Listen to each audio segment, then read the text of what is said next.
여러분, 한번 상상해 보세요. 어떤 회사가 세상을 바꿀 기적의 신약을 만들고 있었어요. 그런데 임상시험 중에 환자가 사망하는 끔찍한 사고가 터집니다. 보통 이러면 어떻게 될까요? 그렇죠. 회사 그냥 바로 상장 폐지 걱정해야죠. 문 닫을 위기에 처하는 겁니다. 그런데 말입니다. 바로 그 최악의 실패가 터진 직후에 이 회사가 전 세계 1등 제약사랑 수천억 원짜리 초대박 계약을 따냅니다. 이게 무슨 말도 안 되는 소리냐고요? 오늘은 실패라는 재료로 어떻게 성공이라는 요리를 만들어내는지, 그리고 그 과정이 의학의 미래를 어떻게 바꾸고 있는지, 오름 테라퓨틱이라는 한 바이오 벤처의 정말 영화 같은 부활 스토리를 제대로 한번 파헤쳐보겠습니다. 모든 것의 시작은 정말 화려했습니다.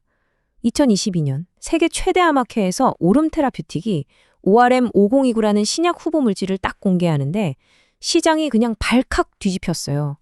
이게 그냥 신약이 아니었거든요. 기술 이름부터가 뭔가 있어 보이죠? 이중 정밀 표적 단백질 분해제. 쉽게 말해서 암세포의 약한 고리 두 군데를 동시에 아주 정밀하게 공격해서 그냥 뿌리부터 뽑아버리는 엄청나게 똑똑한 방식이었죠. 시장은 열광했고 모두가 이 약의 화려한 데뷔를 손꼽아 기다리고 있었습니다. 하지만 불과 2년 뒤 그 뜨거웠던 환호는 순식간에 비명으로 바뀌어버립니다. 2024년 12월 임상시험에 참여했던 환자가 급성 간부전으로 사망하는 비극적인 사건이 발생한 겁니다. 회사는 결국 임상시험을 스스로 중단할 수밖에 없었죠. K바이오의 희망으로 떠올랐던 신성이 한순간에 악몽 그 자체가 된 순간이었습니다. 자, 여기서부터가 진짜 오늘 이야기의 시작입니다. 아니, 이런 재앙과도 같은 상황에서 회사가 어떻게 살아남았을까요? 아니, 살아남는 걸 넘어서 어떻게 이걸 더 큰 기회로 만들 수가 있었을까요? 그 비밀을 풀려면요, 이 회사가 가진 기술의 본질, 그 심장부로 우리가 직접 들어가 봐야 합니다. 먼저 이 수천억 원짜리 실패작 ORM5029가 대체 뭐였는지부터 한번 살펴보죠. 이 실패를 제대로 이해하는 게 오늘 이야기의 가장 중요한 첫 번째 단추입니다. 오름의 기술을 이해하시려면 딱 두 단어만 기억하시면 됩니다. 바로 폭격 그리고 철거. 현재 암세포를 공격하는 대표적인 두 가지 방식인데 이게 개념 자체가 완전히 다릅니다. 자, 먼저 폭격입니다. 요즘 항암제 시장에서 제일 잘 나가는 ADC, 즉 항체 약물 접합체라는 기술이 바로 이 방식이에요. 아주 쉽게 말해서 유도미사일, 즉 항체에다가요, 아주 강력한 화학폭탄, 독성 약물을 매달아서 암세포에 정확하게 배달한 다음에 거기서 뻥 하고 터트리는 겁니다. 일종의 정밀폭격이죠. 효과는 확실한데 이 폭탄이 워낙 강력하다 보니까 주변에 있던 무고한 정상세포까지 같이 피해를 볼 수 있다는 치명적인 단점이 늘 따라다녔습니다. 그럼 오름 테라퓨틱이 들고 나온 철거는 뭘까요? 이건 진짜 기가 막힌 발상입니다. 바로 DAC, 분해제 항체 접합체라는 기술인데요. 이건 폭탄을 싣는 게 아니에요. 대신에 유도미사일에 특수 철거 전문가 팀을 태워서 보냅니다. 이 전문가들은 암세포 안에 몰래 침투해서 폭탄을 터뜨리는 게 아니라 건물의 핵심 기둥, 그러니까 암세포가 살아남기 위해 꼭 필요한 생존 엔진 단백질에다가 이거 철거 대상입니다 하고 빨간 딱지만 딱 붙이고 다니는 거예요. 그럼 암세포가 원래 가지고 있던 자치 철거 시스템이 와서 그 기둥을 스스로 부숴버리게 만드는 아주 영리한 방식인 거죠. 이 둘의 근본적인 차이가 바로 여기에 있습니다. 왼쪽의 ADC, 폭격기는요, 목표물에 계속 딱 붙어서 독을 주입해야 효과가 나옵니다. 이걸 점유 기반이라고 해요. 반면에 오른쪽의 DAC, 철거팀은 다릅니다. 기둥 하나에 딱지 붙이는 사건만 한 번 일으키면 임무 완수, 그리고는 유유히 다음 기둥으로 이동해서 또 딱지를 붙입니다. 아니 이게 말이 됩니까? 한 명의 철거 전문가가 수많은 기둥을 연쇄적으로 알아서 착착착 무너뜨릴 수 있는 촉매 작용을 하는 겁니다. 약 하나가 들어가서 자기가 알아서 계속 일을 하는 거예요. 약물계의 워커홀릭이라고 할 수 있죠. 훨씬 더 효율적이고 정교한 방식입니다. 이 철거팀의 작전 과정을 한번 보시죠. 자, 먼저 항체라는 맞는 키로 암세포의 문을 따고 침투합니다. 그 안에 들어가면 GSPT1 분해제라는 철거 전문가가 풀려나는데요. 여기서 GSPT1 단백질은 뭐냐면 암세포가 계속 분열하고 성장하게 만드는 말 그대로 공장 가동 스위치 같은 놈입니다. 이 스위치에 제거, 딱지를 딱 붙이는 거죠. 근데 가장 중요한 건 세 번째 단계입니다. 딱지를 붙인 전문가는 거기서 멈추는 게 아니에요.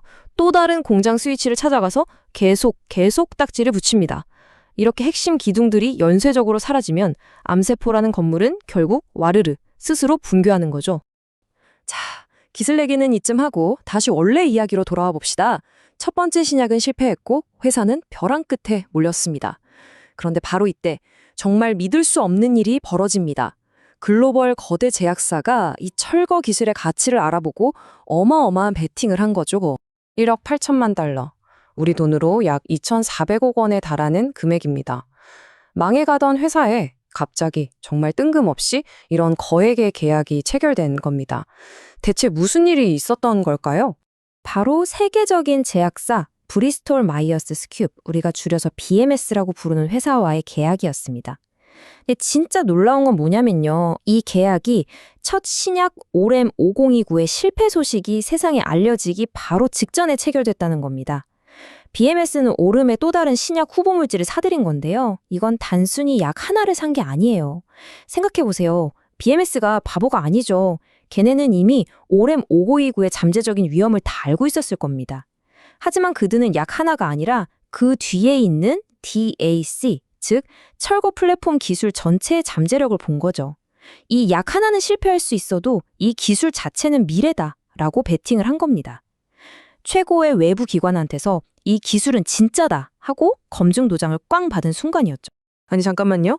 여기서 당연히 이런 의문이 드실 겁니다. 첫 번째 약이 간 독성으로 사람을 죽게 만들었는데 그럼 이 철거 기술 자체가 그냥 위험한 거 아니야? 맞습니다. 아주 날카롭고 핵심적인 질문이죠. 오름 테라퓨틱은 이 질문에 반드시 답을 내놓아야만 했습니다. 그리고 오름은 그 답을 말로 하지 않았습니다. 새로운 약으로, 결과로 증명해 보입니다. 실패로부터 배운 교훈을 고스란히 담아낸 말 그대로 컴백키드의 등장이었죠. 실패했던 ORM5029에 대체 무슨 문제가 있었는지 냉정하게 한번 복기해 봅시다. 첫째, 불안정한 연결고리 문제였습니다. 철거 전문가를 싣고 가는 미사일에 채워놓은 수갑이 너무 헐거웠던 거예요. 그래서 목적지에 도착하기도 전에 전문가가 풀려나 버린 겁니다. 둘째, 잘못된 전쟁터를 골랐습니다. 이 약이 표적으로 삼았던 HER2라는 단백질, 이건 암세포를 미친 듯이 성장시키는 가속 페달 같은 놈인데 문제는 이 페달이 암세포에만 있는 게 아니라 간을 포함한 정상 조직에도 조금씩 존재했다는 거죠. 결국 헐거운 수갑에서 풀려난 철거 전문가가 엉뚱하게 간에 있는 페달을 막 밟아버리면서 치명적인 복성을 일으킨 겁니다. 자, 그럼 이 문제들을 어떻게 해결했을까요? 이 오답 노트를 가지고 어떻게 정답을 만들었을까요? 새로운 약 ORM1153을 보시죠. 먼저 훨씬 더 튼튼한 차세대 수갑, 즉 안정적인 연결고리를 개발해서 절대 중간에 풀려나지 않도록 설계를 바꿨습니다. 그리고 전쟁터 자체를 바꿨어요. 급성 골수성 백혈병, AML 세포 표면에만 유독 깃발처럼 잔뜩 꽂혀있는 CD123이라는 표적을 공격하도록 한 거죠.